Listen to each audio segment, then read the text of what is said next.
Hey guys, how's everybody doing? I'm back this week with another video, and I just have a few things to show you this time. I won't make this too long. Um, I don't know if you remember last week I was talking about making some quill pens from turkey feathers. Well, I did get my turkey feathers in, and I made a quill pen out of one of them. This is my first one, and it actually worked. These were the pens I used way back in the day, to sign documents and write letters and whatnot. Um, it's not too hard to do. You just got to clean up the shaft here and clean out some material that's inside the feather. You sort of push it in, or if you can, pull it out with a little wire or something, and then carve your end into a pointy, a certain shape. It takes a little getting used to, and you put a little slit in the end of it right here to hold ink. And that's just for comparison. This is a dip pen, a metal one, and I don't know if you can see in the get rid of that. In the metal one, there's a little slit on the end with a hole, and that's to hold your ink in there. And that's kind of what you do with these, except you have to carve it out yourself. And it has some ink on it. You can see that I did use it. And here's my little practice paper if you want to see it. Uh, the first time I tried up here, I had the end of it carved too thick and it wouldn't write correctly. And then I've moved on and carved it into it a little bit more and made the pointy part at the end smaller, the nib, and it came out like this. The writing, it's a lot better, and I would say for my first time trying, I was pretty satisfied with it. Now I have a whole bag of about 20 feathers where I can make more of them because over time the the the feather is going to wear down and you'll have to keep making more of them, but it depends on how much you use them. But that's my example. And I only have one record this week that I picked up, and that's the best of the animals. Now, I have several animals records, but I decided to get this because you all know I like getting the best of records because you can just put on one records and hear some of their hits. It's a gatefold, and it gives some of their bio down here, just like these records do. Um, And the songs that are on this is House for the Rising Sun, I'm Crying, Boom Boom. House of the Rising Sun's obviously their most recognized album, which they still play today on the radio. Don't Let Me Be Misunderstood, Bring It On Home. We Got to Get Out of This Place. A lot of their music you hear, like I was talking about a record before about these being in war type movies or movies from the 60s and 70s. Sometimes you'll hear animals music on those soundtracks. And there they are there.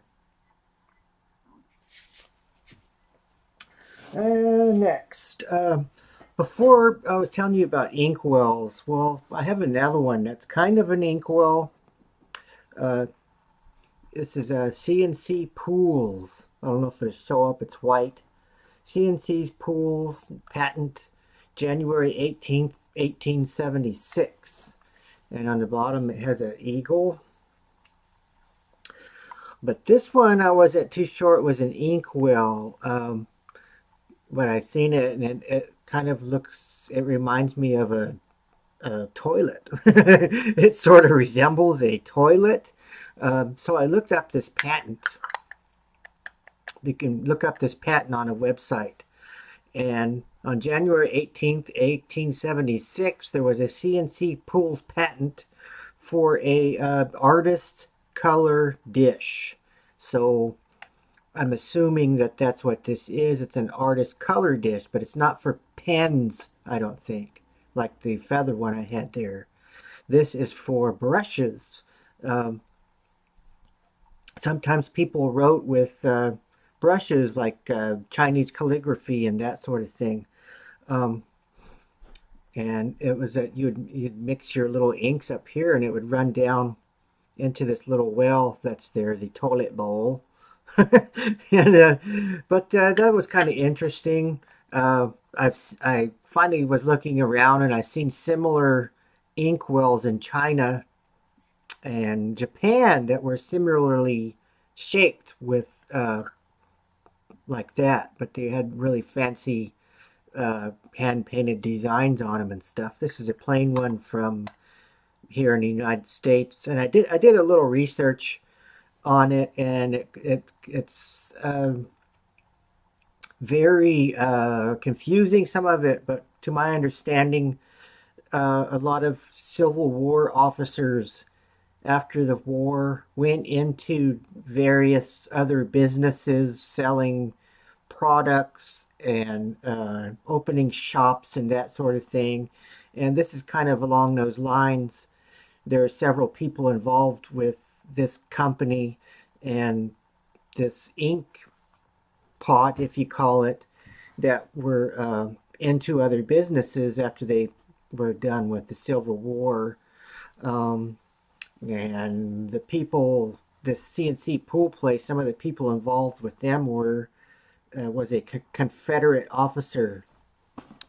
I can't remember his name at the moment. I don't think it's that important to give all that history right here. But sometimes it's interesting to look up the history behind some of your antiques or some of your whatever you have sitting around. Sooner or later, it has a history. Somebody had to make it and produce it and that sort of thing. But anyway, that's that little uh, artist color dish from it's probably not directly from 1876, but that's when it was patented. So it's sometime the late 1800s. And that's that. And I also have a couple of comic books, $2 comics. One is Weird War. More pages of the chilling combat than ever. Come out and play war games. And it's a tank with some skeleton type guys on horses, and they have swords and stuff. So I imagine they're supposed to be, I haven't looked at this yet, some sort of, they almost look like Mongolians, like the Mongolian army against tank, but they're all dead guys. But I always like these old war magazines, or not magazines, comic books like Weird War, Sergeant Rock. Um, there's one called Army or something along those lines. I can't recall right now. But that's at DC Comics. October, all new, 60 cents. Right there is that one.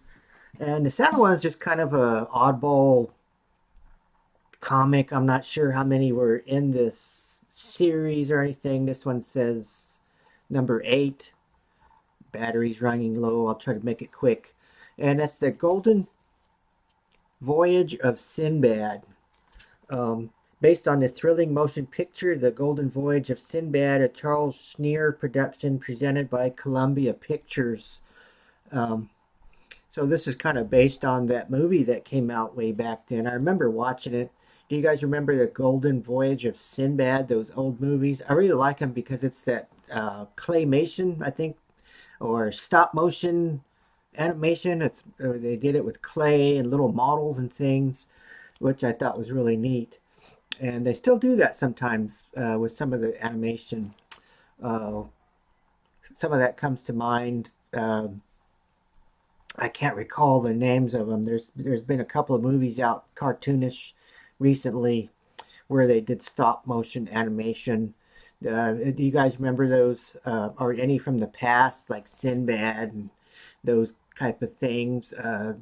There's the Golden Voyage of Sinbad, and there was another guy with the little mechanical bird guy, and he was looking for the golden fleece or something. Um, Carol, Goddess of Death. And that's that. And that's just about it for today. I did also pick up another one of these Edison battery oil bottles. I do collect bottles of different types, the old antique ones. And this is an Edison battery bottle, which was used on railroads. I talked about it before. It was used on railroads. The little arm thing that goes up and down to when the train comes, there were little boxes on the end of these, and there was like a battery box, and every so often one of the train guys would have to go pour this stuff in there to power that arm that went up and down, the ones way back in the day. And sometimes those railroad guys would just toss these over in the side in the dirt or the grass or whatever and move on their way. And that's just funny to think about how discarded items now that we would think of as trash is worth money now. Like someday there might be some guy collecting plastic bottles. The plastic Coke bottles might be worth something that someday. People, don't throw away your Gatorades. It could be worth billions. Anyway, Colin, over and out. And one more thing. We do have a new kitty. Her name's, what's her name? Beatrice? No, Bianca. Bianca, she's a Maine Coon kitty. If I might put in a picture at the end here, who knows. And Weirdos Unite.